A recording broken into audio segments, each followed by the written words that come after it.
오늘 주시는 하나님의 말씀은 야고보서 5장 19절과 20절입니다. 한 목소리로 같이 읽겠습니다. 시작. 내 형제들아, 너희 중에 미혹되어 진리를 떠난 자를 누가 돌아서게 하면 너희가 알 것은 죄인을 미혹된 길에서 돌아서게 하는 자가 그의 영혼을 사망에서 구원할 것이며 허다한 죄를 덮을 것임이라. 아멘. 자리에 앉으셔서 기도하겠습니다.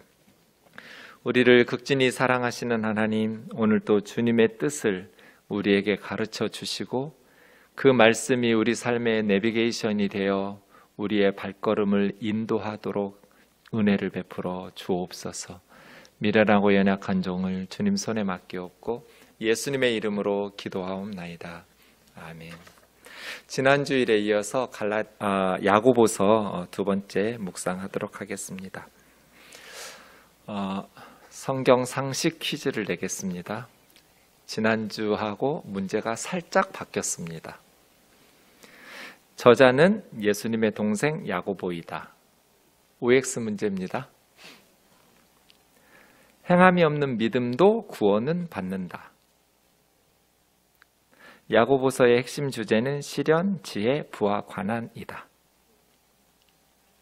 네, 정답을 확인하겠습니다. 다들 맞추셨나요? 지난주 캠프하면서 보니까 많이들 틀리시더라고요. 저는 대부분 아시겠거니? 라고 생각했는데 성경의 기본적인 지식이 좀 많이 부족하구나, 더 열심히 가르쳐야겠다, 이런 생각을 했습니다. 야고보서의 저자는 예수님의 친동생 야고보 장로님이고요. 야고보서의 주제인 행함이 없는 믿음은 행함이 없지만 믿음은 있으니 구원은 받지 않을까라고 생각하기 쉽지만 그렇지 않습니다. 행함 없는 믿음은 죽은 믿음이에요. 죽은 믿음이라는 것은 믿음이 없는 거예요. 믿음이 있는 것처럼 보이기 때문에 더 위험하죠. 성경은 한 번도 행함 없는 믿음이 구원 얻는 믿음이라고 가르친 적이 없어요. 행함으로 구원받는 건 아니에요. 믿음으로 구원받아요. 그런데 그 믿음은 반드시 행함이 따라오는 믿음이에요. 그래서 행함 없는 믿음도 구원을 받을 수 있다는 생각이 위험한 거예요. 믿음 있는 것처럼 보이니까요. 주님의 경고를 기억하세요.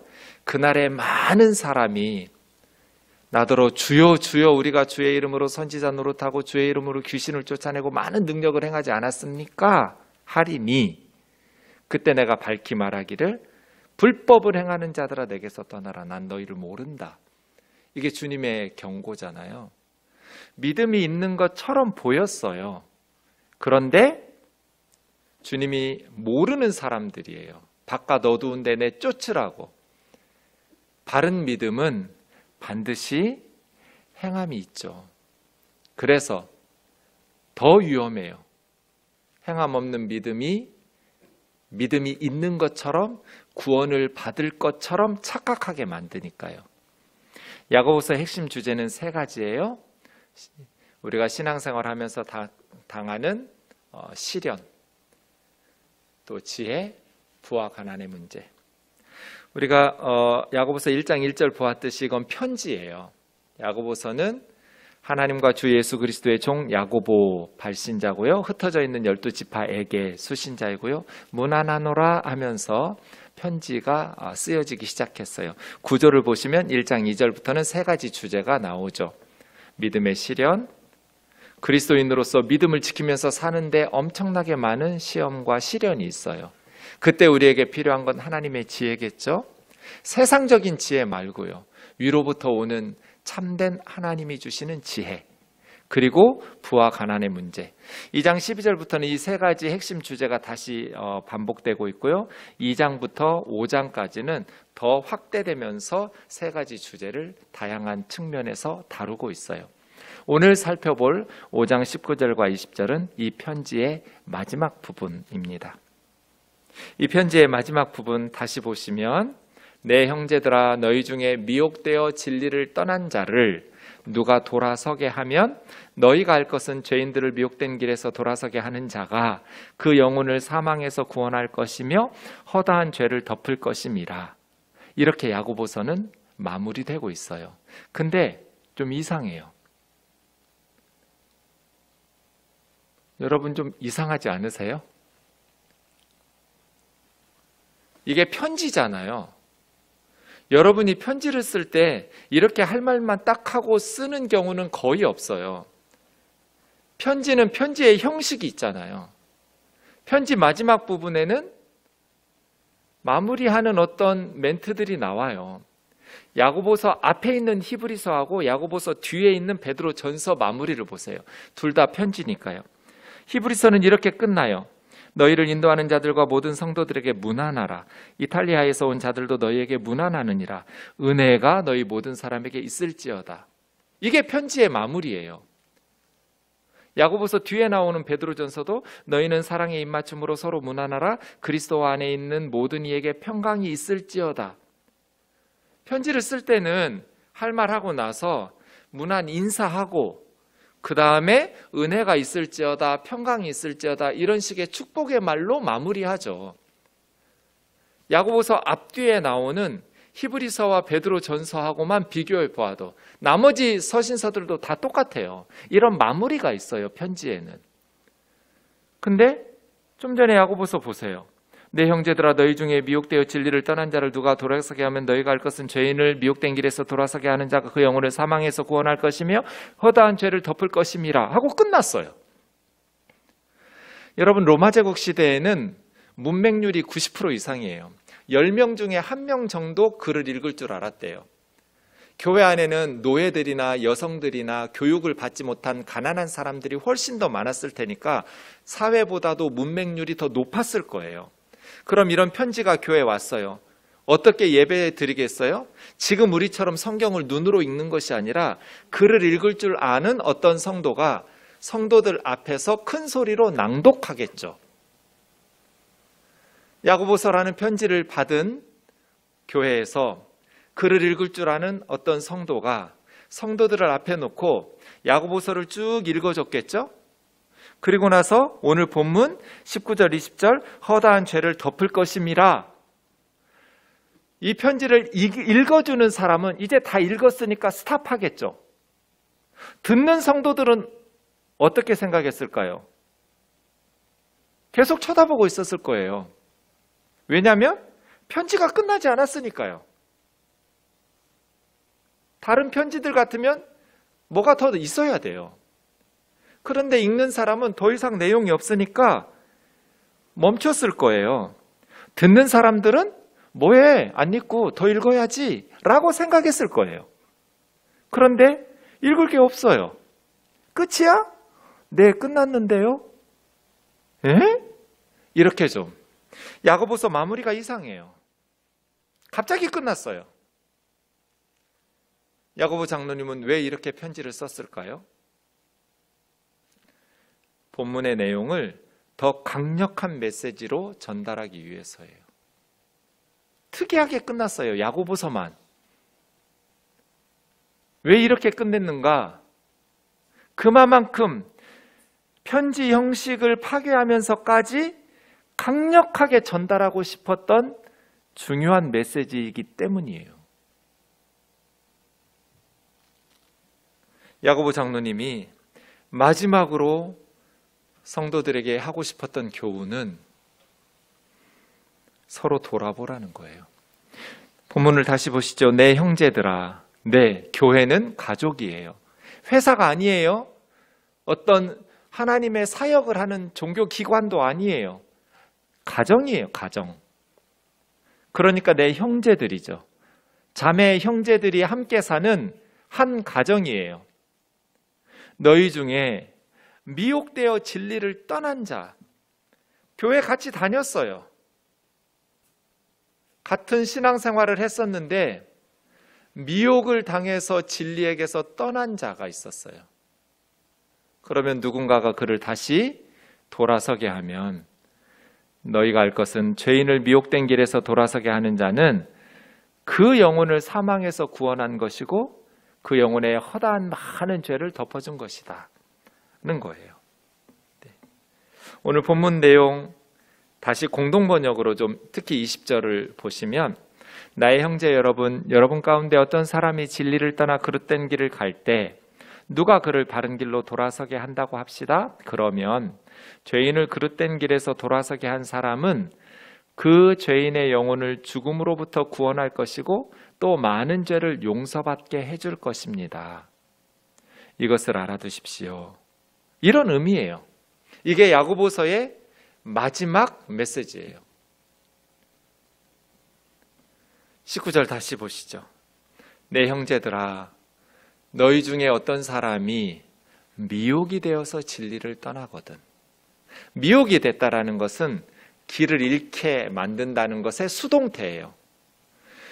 누가 이 사람을 길을 잃게 했는지 말하지는 않았어요. 사탄이 배후에 있을 것이고요. 아니면 세상의 죄의 유혹이거나 아니면 박해이거나 교회에 실망했거나 여러 가지 이유가 있겠죠. 여러 가지 이유로 어떤 성도가 미혹을 당해서 진리를 떠났어요. 그래서 방황하고 떠돌아다니고 있어요. 목자이신 예수님의 양 무리에게서 떠난 거예요. 양떼의 무리에게서 떠난 이 양이에요. 그렇게 길을 잃고 헤매고 있어요. 그럼 이 양은 위험해요. 맹수들의 밥이 되기가 너무나 쉬워요. 목자와 양 무리를 벗어나서 진리를 떠나서 헤매고 다니는 이 양은 맹수의 밥이 될 가능성이 매우 높아요. 그래서 위험해요. 그럴 때 누가예요? 누가? 목사가 장로가가 아니라 누군가예요. 그 미혹되어 헤매고 있는 지체들을 다시 진리로 예수님의 품으로 교회로 돌아서게 해야 된다는 거예요. 이게 마지막 메시지예요. 이게 교회의 사명이에요. 교회는 서로에게 깊은 관심을 가지는 누군가이어야 해요. 그건 목회자들의 사역이 아니에요. 장로나 권사나 어떤 직분자들만의 일이 아니에요. 누구라도 해야 돼요. 모두가 해야 돼요. 누군가가 함께 신앙생활 하다가 시험에 들고 미혹을 받아서 주님의 공동체에게서 떠날 때 교회는 어떻게 해야 되는가? 믿든지 말든지 무관심한 건 교회가 아니에요. 우리 가족 중에 누군가가 지금 맹수의 밥이 될 위기에 처하면 그러든지 말든지 내 할 일만 신경 쓰는 게 어떻게 가족일 수 있어요? 어떻게 형제이고 자매일 수 있어요? 우리 가족 중에 어떤 형제나 어떤 자매가 맹수의 밥이 될 위험에 처했을 때 나머지 가족들은 온 힘을 다해서 그 형제나 자매를 안전하게 돌아올 수 있도록 노력하겠죠. 교회는 그런 곳이다. 서로에게 관심을 가지고 누군가가 진리에게서 떠나 헤매고 있을 때 무관심하게 모른 척하는 것이 아니라 깊은 관심과 애정과 기도와 눈물로 그를 다시 주님의 품으로 돌아서게 해야 한다는 거예요. 여러분 인생에서 가장 두려운 일이 뭐예요? 세상을 살면서 가장 걱정되는 것, 가장 두려운 것.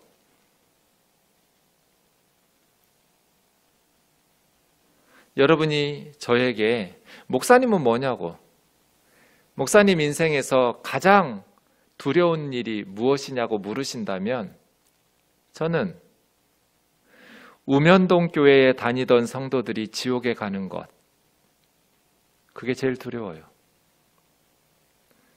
같이 우리 교회에서 신앙생활 했는데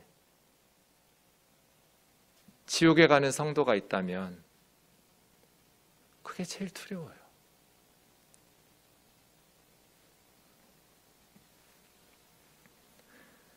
병에 들고 사업이 망하고 그런 거 두렵지 않아요.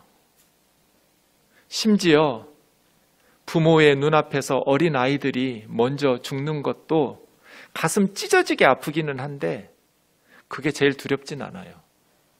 언젠가 한번 우리 모두 죽을 테니까요.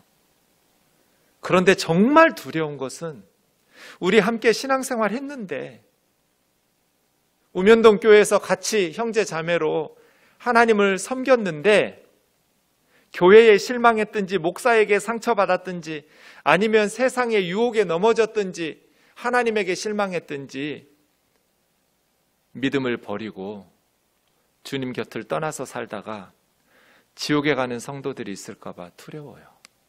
나중에 주님 앞에 갔을 때 나는 무엇을 가장 안타까워하고 후회할까? 좋은 집에 살아보지 못한 건 별로 아쉽지 않을 것 같아요. 명문대학에 들어가서 부귀영화를 누리고 사람들이 부러워할 만한 그러한 인생을 살아보지 못한 것도 그렇게 부끄러울 것 같지 않아요. 그런데 주님 앞에 갔을 때 정말 가슴 아프게 후회할 것은 내 곁에 가까이 있었는데 함께 천국에 오지 못하고 지옥에 가는 사람들 때문에 후회하고 가슴 아플 것 같아요. 같은 식구로, 같은 가족으로 살았는데, 같은 직장에서, 같은 학교에서 날마다 같이 지냈는데, 늘 연락하면서 만나고 교제를 나누었는데, 그들은 지옥에 가고 나만 천국에 오는 것은 정말 부끄러울 것 같아요. 여러분 인생에서는 가장 두려운 일이 무엇입니까? 그렇다면 지금 우리가 이 땅에서의 삶을 어떻게 살아야 하는지 답이 보일 겁니다. 나는 무엇에 우선순위를 두고 무엇을 위해서 더 많은 자원을 쏟아 부으면서 살아야 하는지. 사랑하는 자매 형제 여러분, 너희 중 누군가가 미혹을 받아서 진리에게서 떠나 맹수의 밥이 될, 사탄의 밥이 될 위기에 처해 있다면 너희 중 누군가는 반드시 그를 다시 목자이신 주님의 품으로 돌아서게 해야 한다. 포기하면 안 된다. 무관심하게 외면하면 안 된다. 다시 주님의 품으로 돌아서게 해야 한다. 이게 야고보 장로님의 마지막 메시지. 그게 교회예요. 제가 청년부 총무를 할 때 한 형님이 교회를 찾아왔는데 예배를 마치고 광고 시간에 새로운 가족들 이렇게 마이크를 주면서 어떻게 해서 오게 됐는지 소개를 할 때 3년 만에 교회를 나왔다고 하더라고요. 이분은 원래 믿음이 있었던 분이 아니에요. 그냥 어릴 때 주일학교 좀 다녔다가 커서는 교회를 안 다녔어요. 그런데 집 앞에 교회가 있길래 그냥 몇 번 나왔는데 같은 청년 또래가 있을까 해서 청년부에 몇 주 나왔대요. 오래 다니지도 않았어요. 초신자가 몇 주 청년부 모임에 온 거예요. 그리고 나서 안 나왔어요. 3년 동안. 그런데 3년 만에 어떻게 해서 다시 교회를 나오기 시작했냐면 청년부 임원들이 청년부 주보를 매주 자기 집으로 우편으로 보내주는 거예요. 거기다가 짧은 인사를 써서 아무개 형제님 잘 지내고 있느냐고. 그 주보에다가 짧은 인사를 쓰면서 매주 주보를 보내주어서 처음에는 읽다가 나중에는 귀찮아서 봉투를 뜯어보지도 않고 쓰레기통에 버렸대요. 매주 그냥 쓰레기통에 버린 거예요. 그런데 뭐 해가 바뀌면 그만하겠지. 해가 바뀌어도 또 오고 1년, 2년, 3년 3년을 쓰레기통에 버리다가 교회 가야겠다. 그래서 다시 나온 거예요. 그리고 정말 열심히 청년부에서 신앙생활 하셨어요. 지금도 너무너무 좋은 믿음으로 신앙생활 하면서 살고 있어요. 저는 그때 우리 청년부 임원들 대단하다고 생각했어요. 얼굴도 모르는 사람이에요. 그냥 몇 주 남았던 형제예요. 그런데 매주 기도하면서 짧은 인사와 함께 청년부 주보를 우편으로 보내준 거잖아요. 3년 만에 다시 나와서 다시 신앙생활을 한 거예요. 사랑하는 자매 형제 여러분, 이게 교회예요. 그 사람이 지옥에 가든지 말든지 나와 내 가족만 생각하는 것이 아니라, 교회에 나와 있는 우리끼리 잘 사는 것이 아니라, 함께 신앙생활 하다가 미혹을 받아서 진리를 떠난 사람을 돌아서게 하는 것. 20절 보세요. 만일 그런다면 너희가 알아야 될 것이 있다. 죄인을 미혹된 길에서 돌아서게 하는 그 사람은 그 진리에게서 떠났다가 돌아온 그 영혼을 사망에서 구원한 것이고, 그 영혼의 허다한 죄를 덮은 것이다. 이게 좀 이상해요. 그의 영혼을 사망에서 구원하는 것이나 허다한 죄를 덮는 건 하나님의 사역이에요. 그렇죠? 우리가 누구의 죄를 덮어주고 용서하고 하겠어요? 하나님께서 허다한 죄를 용서하시고 덮어주시죠. 우리가 누구의 영혼을 사망에서 구원해 주겠어요? 그 하나님의 사역이잖아요. 그런데 야고보 장로님은 죄인을 미혹된 길에서 돌아서게 하는 사람이 그 영혼을 사망에서 구원한 것이고 허다한 죄를 덮어준 것이래요. 그럼 뭘까요? 이 둘 다 하나님의 사역인데 이 사람은 하나님의 동역자인 거예요. 하나님께서는 죄인들의 영혼을 사망에서 구원하시고 허다한 죄들을 용서하기 위해서 먼저 믿은 우리들의 동역이 필요한 거예요. 하나님께서는 사람을 통해서 다른 사람들을 사망에서 건져내시고 허다한 죄를 덮어주신단 말이에요. 고린도 교회에는 분쟁이 있었어요. 파당이 있었죠. 어떤 성도들은 나는 바울파, 나는 아볼로파, 그런 식으로 서로 분쟁이 있었을 때 바울은 아볼로는 무엇이며 바울은 무엇이냐, 그들은 주께서 각각 주신 대로 너희로 하여금 믿게 한 사역자들일 뿐이다. 고린도 성도들이 예수 그리스도를 믿을 수 있도록 사역한 사역자들. 바울이 처음 고린도 교회를 개척했으니까 나무로 비유하면 나무 심은 거예요. 바울이 떠난 후에 아볼로가 와서 고린도 성도들을 말씀으로 잘 양육하니까 심어놓은 나무에 물을 준 게 아볼로예요. 하지만 심었던 바울이나 물 주었던 아볼로가 중요한 것이 아니라 오직 하나님께서 자라나게 하시나니 그런즉 심는 이나 물 주는 이는 아무것도 아니로되 오직 자라게 하시는 이는 하나님뿐이니라. 언젠가 우리 청년들 리더들이 자기들끼리 제 방에서 이야기하는 걸 들었어요. 시냇가에 심은 나무의 반대말이 뭔 줄 알아? 한 청년이 물었어요. 시냇가에 심은 나무의 반대말이 뭘까요? 뭐야? 우리 목사님한테 팔린 나무야. 정준경 목사님한테 팔린 나무. 이게 시냇가에 심은 나무의 반대말이래요. 왜냐하면 제 목양실에서 리더 모임을 매주 하는데 올 때마다 나무가 죽어 있거든요. 그래서 시냇가에 심은 나무의 반대말이 저한테 팔린 나무래요. 저도 정말 나무를 살리고 싶어서 정성껏 물을 주는데 어떤 때는 물을 너무 많이 줘서 죽이고 어떤 때는 물을 너무 안 줘서 죽이고. 여러분, 나무 심어 놓는다고 다 살아요? 물 열심히 준다고 다 살아요? 아니요. 교회를 나무에 비유한다면 심는 이나 물 주는 이는 아무것도 아니로되 오직 자라나게 하시는 하나님뿐이니라. 그런데 하나님께서 아무리 자라나게 하시고 싶어도 누군가가 심고 누군가가 물을 줘야 하잖아요. 자라나게 하시는 하나님의 은혜가 아니면 나무는 살릴 수가 없어요. 교회도 세울 수가 없지요. 그러나 누군가가 하나님 아버지의 마음을 가지고 나무를 심고 물을 줘야 하잖아요. 그래서 바울은 9절에서 우리는 하나님의 동역자라고, 나와 아볼로는 하나님의 동역자들이라고. 우리 아무것도 아닌데 오직 자라나게 하시는 하나님의 은혜인데, 나와 아볼로를 통해서 하나님께서 너희를 자라나게 하셨으니까 우리는 하나님의 동역자들이라는 거예요. 어떤 사람이 미혹을 받아서 진리에서 떠나 사탄의 밥이 될, 공격의 대상이 된 위험한 상황이에요.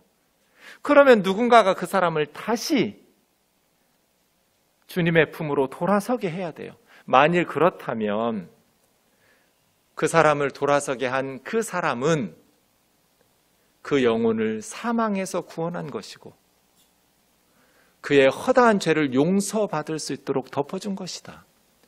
이 하나님의 사역을 위해 그 돌아서게 한 사람은 하나님의 동역자로 일한 거죠.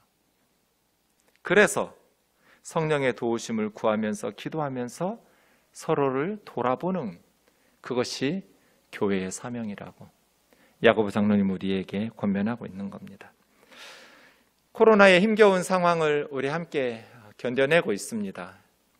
여러분은 코로나의 메시지를 어떻게 해석하고 계신지 모르겠지만 저는 세 가지로 봅니다. 하나님께서 왜 이 코로나를 우리에게 허락하셨을까? 이 코로나 기간 동안에 우리는 어디에 집중해야 되는가? 세 가지로. 이 세 가지를 잘 해낸다면 코로나는 오히려 우리에게 축복의 기회가 될 것이고, 이 세 가지를 잘 감당하지 못한다면 코로나는 우리에게 엄청난 위기가 될 것이라고 봅니다.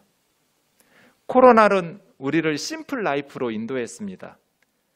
여러 많은 것들을 다 가지치게 하면서 심플하게 살 수 있도록 라이프 스타일을 바꿔놨어요. 그 중에 첫 번째로 불필요한 사역을 버리고 교회의 본질을 회복하는 것. 이것이 코로나 시대의 지혜인 것 같습니다. 많은 프로그램과 사역들을 스탑하고 교회의 본질을 회복할 수 있다면 코로나는 축복이다. 그럼 교회의 본질이 뭐냐는 거예요. 여러분, 교회의 본질이 뭡니까? 저는 우리 비전에 담겨 있다고 봅니다.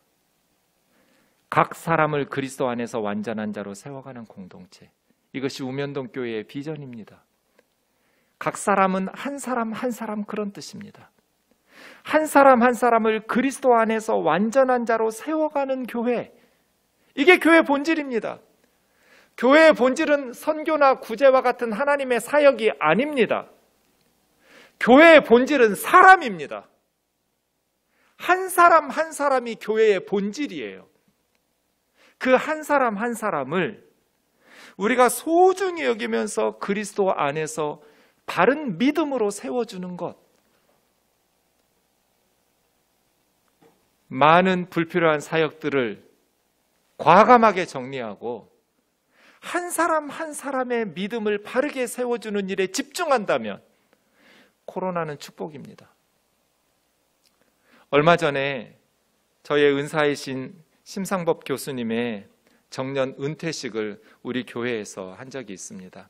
코로나 상황이기 때문에 그냥 가까운 지인들과 함께 교수님의 신학 사역을 마무리하면서 이동원 목사님이 와서 설교를 해주셨습니다.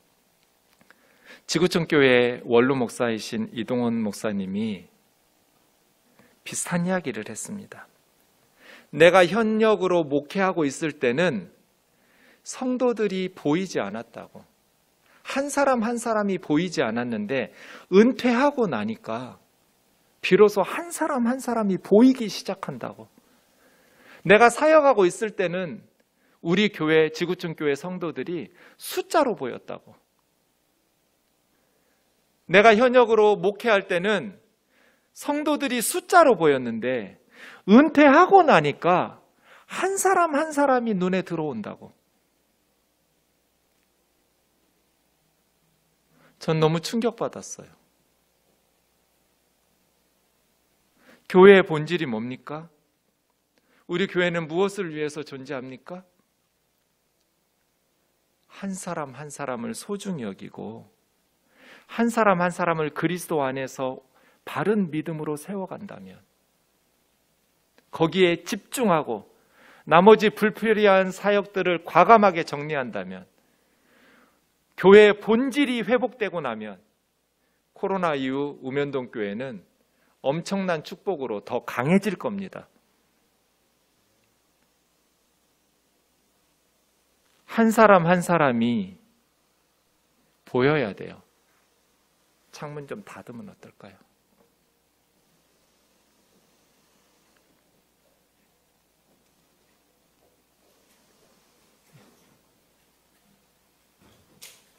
옆 건물에서 공사를 해서 소음이 너무 큽니다. 네, 됐습니다. 한 사람 한 사람이 보여야 돼요. 숫자로 보이면 안 돼요. 우리의 삶에, 우리의 신앙에 사람이 보여야 돼요. 그것도 한 사람 한 사람 보여야 돼요. 괜찮아, 이제 스탑. 네. 한 사람 한 사람의 한숨 소리가 들려야 돼요. 그의 신음 소리가 들려야 돼요. 그들이 무엇을 아파하고 있는지, 무엇을 기뻐하고 있는지 우리 마음이 알아야 돼요. 그게 교회예요. 제가 교회를 개척하고 성도들이 몇 안 될 때는 한 사람 한 사람이 다 보이고 들렸어요. 교회가 점점 커지고 성도들의 숫자가 늘어나니까 사람들이 안 보여요. 한숨소리가 안 들려요. 개척하던 시절에는 한 사람이 떠날 때 가슴이 찢어지는 것처럼 아팠어요. 그런데 성도들이 많아지니까 이제 한두 사람이 뒷문으로 빠져나가도 안타깝긴 한데 그렇게 가슴이 찢어지지는 않아요. 교회가 커지면서 저는 싹꽃 목자가 된 거예요.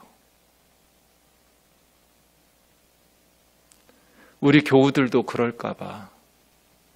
성도가 몇 명 안 될 때는 우리 교우들도 한 사람이 너무너무 소중했어요.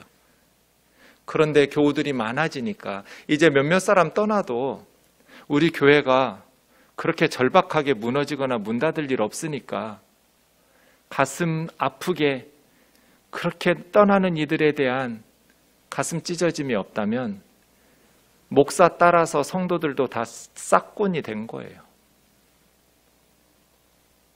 이것이 성장하는 교회의 비극이에요. 한 영혼 한 영혼이 눈에 보이지 않는다면 우리는 사업하고 있는 거예요. 종교기관이에요. 가족이 아니에요.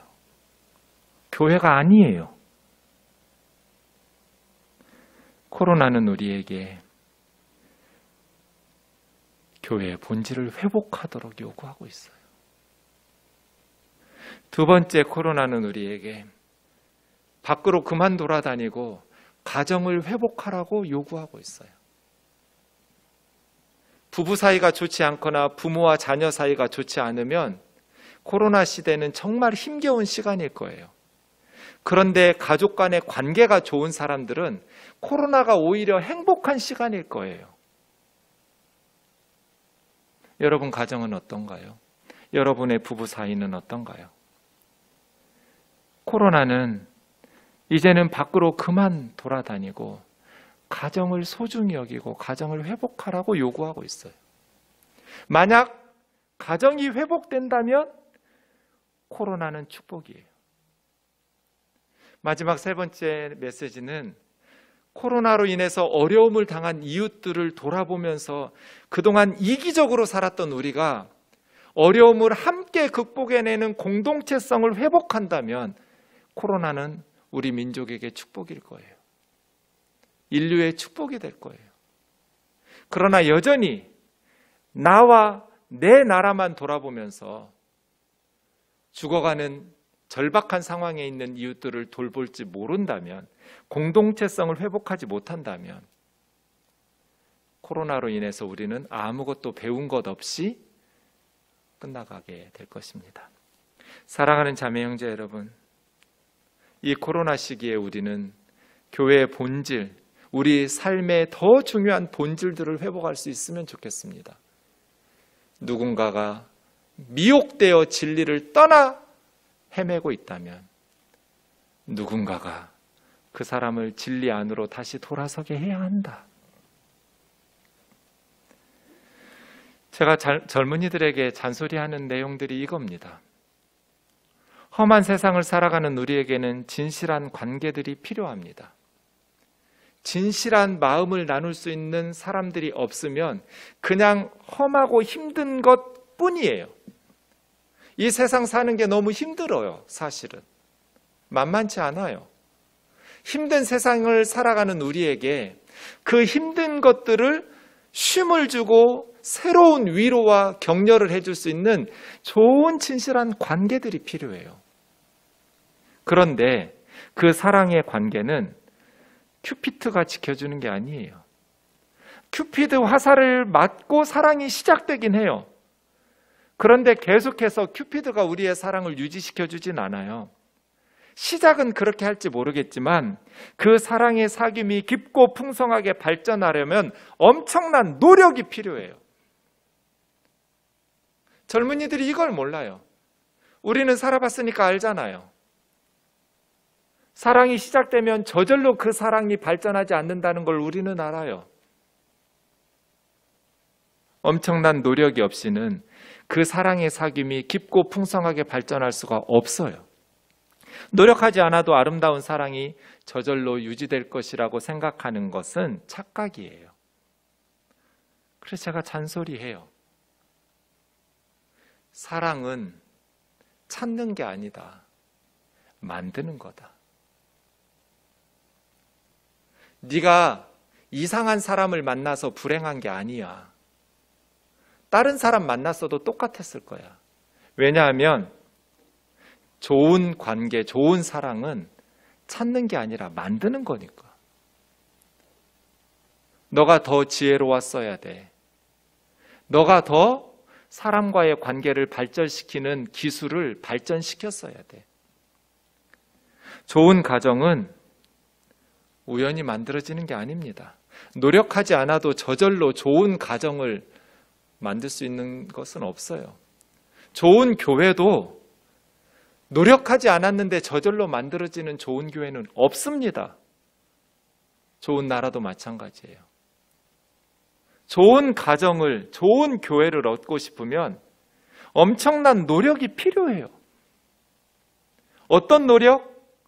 한 사람 한 사람을 소중히 여기고 그 사람들의 신음소리가 마음으로 들릴 수 있는 사랑의 노력 말이에요. 다른 형제 자매들의 신음소리를 들을 수 있는 그 사랑의 노력. 지금 한국교회 골든타임입니다. 골든타임이라는 것은 환자가 생사를 결정지을 수 있는 사고 발생 직후의 시간. 그 시간을 놓치면 생명을 잃습니다. 지금 한국교회는 골든타임 같아요. 70명 이하의 교회가 70% 이상이에요. 10개 중에 7개는 자립이 안 돼요. 그러면 얼마 지나지 않으면 교회들이 많이 문을 닫아야 될 거예요. 지금 이 순간에도 많은 교회들이 문을 닫고 있어요. 그럼 지금 뭐 해야 되냔 말이에요. 이 소중한 골든타임에 우리는 무엇을 해야 될까? 한 사람 한 사람을 예수 그리스도의 말씀으로 바른 믿음을 심어줘야 돼요. 진리에게서 떠나 방황하고 있는 사람들을 다시 주님의 품으로 돌아서게 해야 돼요. 교회의 본질인 한 사람을 회복해야 돼요. 이를 위해서 우리에게 필요한 것은 행함 있는 소매를 걷어붙이고 믿음을 지적인 동의에서 끝내지 않고 살아내는, 믿음을 실천하고 말씀 배운 것을 살아내는 야고보서의 메시지가 필요합니다. 그것을 하나로 요약하면 갈라디아서 5장 6절이 됩니다. 그리스도 예수 안에서는 할례나 무할례가 아무 의미도 없지만 사랑으로서 역사하는 믿음뿐이니라. 지금 우리에게 골든타임에 필요한 것은 사랑을 통해서 표현되는 믿음. 한 사람 한 사람을 소중히 여기면서 그 한 사람 한 사람을 진리로 돌아오게 할 수 있는 주님 앞에 간절한 기도를 통해서 성령님께서 그 영혼을 돌이키게 하는 하나님의 동역자가 되어서 그 사람들을 회복시켜주는, 사랑으로서 역사하는, 사랑을 통해서 표현되는 믿음이 우리를 살려낼 것입니다. 이문재 선생님의 시 한 편 읽고 마치겠습니다. 정말 제가 좋아하는 시이고 중요한 깊은 메시지를 전달하는데 제목을 농담이라고 했어요. 농담. 저는 이것도 좋다고 봅니다. 왜냐하면 자신의 깨달음을 깊이 있게 시에 담았지만 중요한 거야 이런 제목이 아니라 그냥 가볍게 농담처럼 겸손하게 낮춘 시 제목인 것 같아서 그 마음은 알겠는데 결코 농담처럼 여길 수 없는 삶의 진리가, 또 오늘 본문 말씀과 관련해서 신앙의 진리가 담겨 있습니다. 문득 아름다운 것과 마주쳤을 때 지금 곁에 있으면 얼마나 좋을까 하고 떠오르는 얼굴이 있다면 그대는 사랑하고 있는 것이다. 그윽한 풍경이나 제대로 맛을 낸 음식 앞에서 아무도 생각하지 않는 사람, 그 사람은 정말 강하거나 아니면 진짜 외로운 사람이다. 종소리를 더 멀리 내보내기 위하여 종은 더 아파야 한다. 우리가 너무 아름다운 경치나 정말 맛있는 음식을 보면 생각나는 사람들이 있잖아요.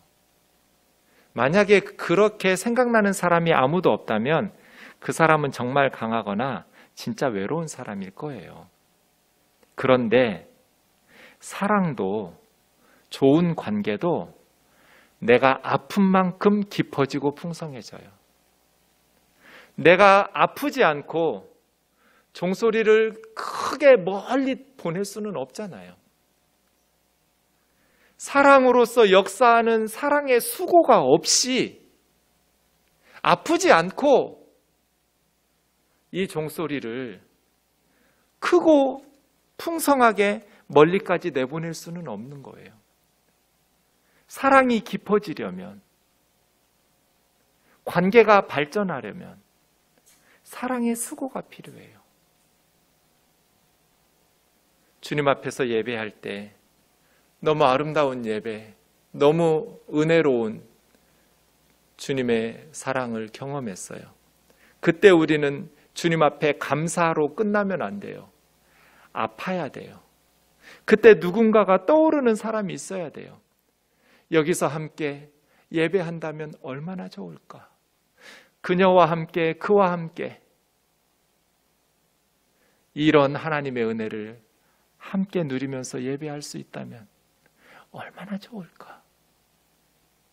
이것이 하나님을 사랑하고 이웃을 내 몸처럼 사랑하는 참된 믿음의 사람이겠죠.